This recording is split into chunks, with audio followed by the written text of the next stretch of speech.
अस्सलामुअलैकुम रहमतुल्लाहि बरकातुहू। बिस्मिल्लाहिर्रहमानिर्रहीम। अल्लाह के नाम से शुरू करता हूँ जो बड़ा मेहरबान और निहायत रहम वाला है। दोस्तों, आपका मेरे चैनल इंटरनेट फ़रोग़ अदब में खुश आमदीद है, खैर मकदम है, मोस्ट वेलकम है। आज मैं आपकी खिदमत में इंटरनेट जारफ उर्दू पेपर 2 यूनिट 5 उर्दू दास्तान का आगाज़ और इर्तिका के मुतालिक 20 सवालात लेकर हाजिर हुआ हूँ। पार्ट 1। तो आइए बिला ताख़ीर शुरुआत करते हैं। उससे पहले मैं आपको एक इन्फॉर्मेशन दे दूं। हिंदुस्तान के हालात को देखते हुए एनटीए ने यूजीसी नेट के फॉर्म में तौसीक़ कर दी है और उसकी आखिरी तारीख 30 जून है। अगर अभी तक आपने फॉर्म फिलअप नहीं किया है तो आप जल्द से जल्द फॉर्म फिलअप कर दीजिए। शुक्रिया। तो आइए बिला ताख़ीर शुरुआत करते हैं सवाल नंबर 1 से। दास्तान कहानी की तवील और पेचीदा भारी भरकम सूरत है। ये किसका कॉल है? 4 ऑप्शन आपके स्क्रीन पर हैं। इसका सही जवाब है ऑप्शन नंबर 1 कलीमुद्दीन अहमद। सवाल नंबर 2 है, उर्दू की पहली दास्तान किस सदी में लिखी गई है? 4 ऑप्शन आपके स्क्रीन पर हैं। 5 सेकंड का वक्त दिया जा रहा है और जवाब देने की कोशिश कीजिए। इसका सही जवाब है ऑप्शन नंबर 3 17वीं सदी में लिखी गई। 1635 ईस्वी और 1045 हिजरी में लिखी गई। यह मुल्ला वजही ने पहली दास्तान जो अब पहली दास्तान लिखी है।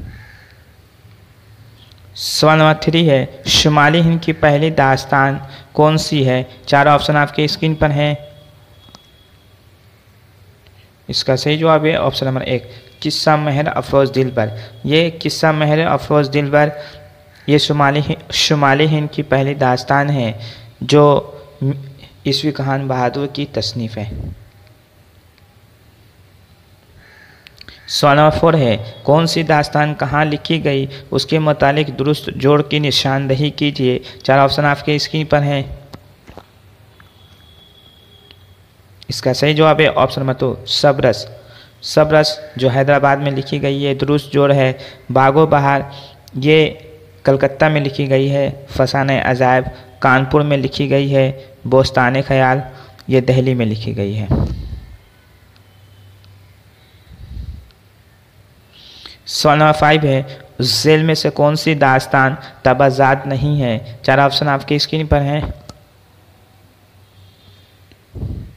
इसका सही जवाब है ऑप्शन नंबर 3 नौ तर्ज से मुरस्सा। ये नौ तर्ज से मुरस्सा ये ईसवी खान मीर अता हुसैन खां तहसीन की तसनीफ़ है जो 1775 ईस्वी में उन्होंने ये दास्तान किस्सा चादरवेश का तर्जुमा किया था। सवाल नंबर 6 है, दास्तान की कौन सी खुसूसियत उसे नावेल से जुदा करती है? 4 ऑप्शन आपके स्क्रीन पर हैं। इसका सही जवाब है ऑप्शन नंबर 3 माफूकुल फितरत अनासिर। माफूकुल फितरत अनासिर का मतलब होता है जिस दास्तान में देव परी जिन की कहानी मौजूद हो उसको कहते हैं माफूकुल फितरत अनासिर। एक सवाल ये भी आता है कि उर्दू की किस शायरी में माफूकुल फितरत अनासिर के असरात पाए जाते हैं? तो वह है मसनवी। मसनवी में भी जो और एक सवाल ये भी आता है कि शायरी की कौन सी सिन्फ जो दास्तान के करीब है? तो वो भी मसनवी है। सवाल नंबर 7 है, तमसील के लिए कौन सी किताब मशहूर है? 4 ऑप्शन आपकी स्क्रीन पर हैं। तो इसका सही जवाब है ऑप्शन नंबर 1 सबरस। ये मुल्ला वजही की तसनीफ़ है जो तमसील के लिए मशहूर है। सवाल नंबर 8 है, सबरस किस ज़बान में लिखी गई है? 4 ऑप्शन आपके स्क्रीन पर हैं। तो इसका सही जवाब है ऑप्शन नंबर 2 दक्कनी ज़बान में लिखी गई है। सवाल नंबर 9 है, दास्तान बोस्तान ख्याल किस बादशाह के अहद में लिखी गई है? 4 ऑप्शन आपके स्क्रीन पर हैं। इसका सही जवाब है ऑप्शन नंबर 2 मोहम्मद शाह के अहद में लिखी गई है। सवाल नंबर 10 है मलका शमशा ताजदार और मलका नौबहार गुलशन किस दास्तान के किरदार हैं? 4 ऑप्शन आपके स्क्रीन पर है। इसका सही जवाब है ऑप्शन नंबर 3 बोस्तान ख्याल। सवाल नंबर 11 है पेशर मजिस्टन की हकायत किस दास्तान में शामिल है? 4 ऑप्शन आपके स्क्रीन पर है। इसका सही जवाब है ऑप्शन नंबर 2 फसाने आजाइब।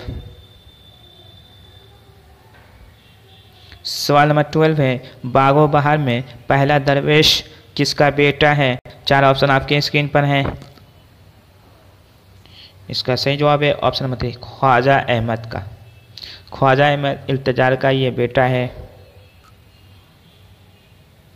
सवाल नंबर 13 है कम बोलना अदा है हर चंद पर ना इतना मंद चाहे चश्मे आशिक तो भी वो मुँह खोले ये शेर बागो बहार में किस दरवेश की सैर में शामिल है? 4 ऑप्शन आपके स्क्रीन पर हैं।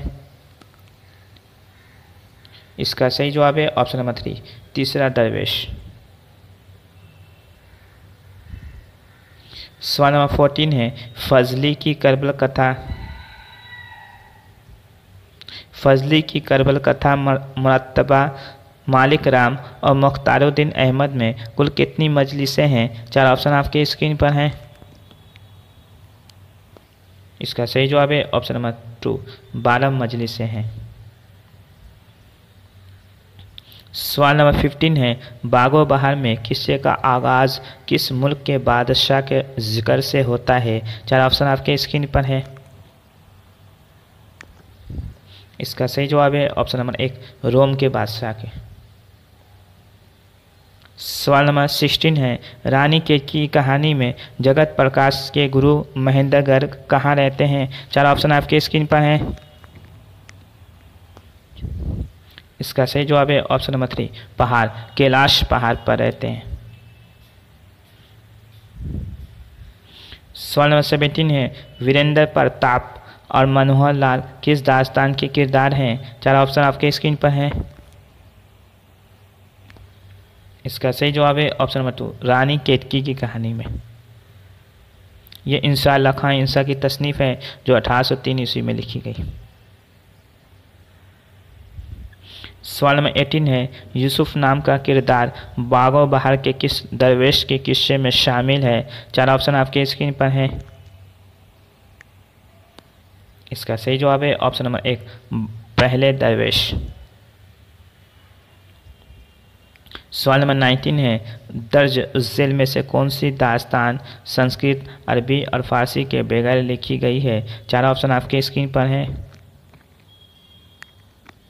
इसका सही जवाब है ऑप्शन नंबर 1 रानी केतकी की कहानी। सवाल नंबर 20 है बागो बहार को उर्दू ज़बान के लिए बेशबहा इजाफ़ा किसने करार दिया है? 4 ऑप्शन आपकी स्क्रीन पर हैं। इसका सही जवाब है ऑप्शन नंबर 3 गिलक्रिस्ट ने उर्दू ज़बान के लिए बेशबहा इजाफ़ा करार दिया है। याद रहे कि ये फोर्ट विलियम कॉलेज की सबसे मशहूर और मारूफ किताब है बागो बहार, जो 1801 ईस्वी में मीर अहमद ने इसे लिखना शुरू किया था। 1802 ईस्वी में ये किताब मुकम्मल हुई और 1803 ईस्वी में ये किताब शाये हुई और 1804 ईस्वी में ये मुकम्मल किताबी सूरत में शाये हुई। दोस्तों मेरी वीडियो आपको कैसी लगी? अगर अच्छी लगे तो चैनल को सब्सक्राइब कीजिए, लाइक कीजिए और वीडियो को ज़्यादा से ज़्यादा शेयर कीजिए। आज के लिए इजाज़त दीजिए। अपने दोस्त तौफीक